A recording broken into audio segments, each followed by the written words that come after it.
Hi. So, I am doing this group meeting by myself because I'm not getting any invites from my group mates, and I've tried sending them out invites, so and they haven't responded. So, I don't know, technical difficulties, we'll see. So, on this notation exploration worksheet, we've got the different Greek letters. So the one that looks like an upside down A is means for every. The backwards 3 is epsilon, which is a Greek letter.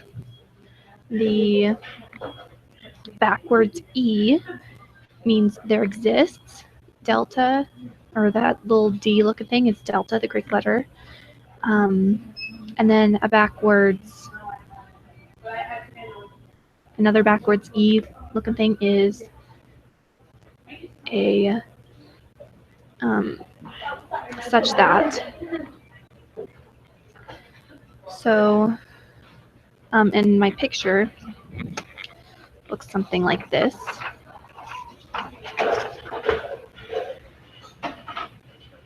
I don't know if you can see it, but it's that one right there.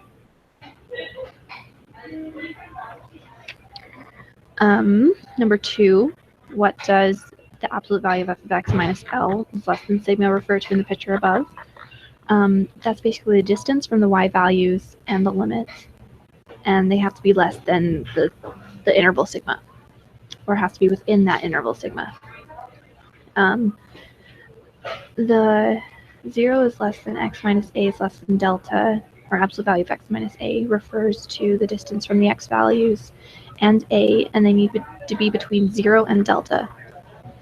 So it's in the interval a minus delta and a plus delta.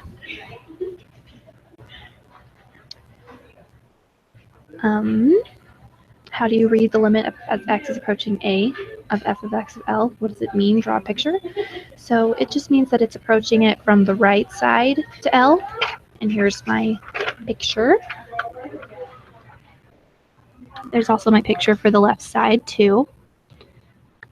So when it's approaching from the negative side, that really means it's approaching from the left. And then at the bottom, a limit exists if and only if, and that's if the limit as x approaches it from the positive side equals the limit as x approaches it from the negative side. So that's the first worksheet. Okay, second one, epsilon delta proofs for limits of linear functions. Okay, so you always start out a proof with for epsilon or epsilon delta proofs for limits, you always start off by saying for all of epsilons greater than 0, there exists a delta greater than 0 such that the absolute value of the function minus the limit is less than epsilon, where 0 is less than or equal to x minus what it's approaching, which is less than delta. So what that looks like is this first line.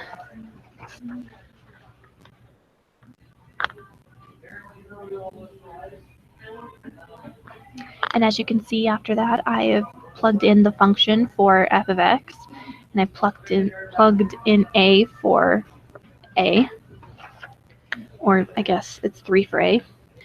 So then you just kind of simplify and you solve and you get that x minus 3 absolute value is less than epsilon over 3, and x minus 3 is less than delta. So that means that delta is less than or equal to sigma over 3, because they're both less than x minus 3. So that means then every x in the delta interval around 3 will produce a y in the epsilon interval around 10. Therefore, the limit of as x approaches 3 is 3x plus 1 equals 10. And you just basically do the same thing for 2, 3, and 4. You have to state that first sentence saying that for every epsilon greater than 0, there exists a delta greater than 0 such that the function minus the limit is less than epsilon, or the absolute value of that is less than epsilon, where 0 is less than or equal to x minus a absolute valued, which is less than delta. So we end up getting things like this.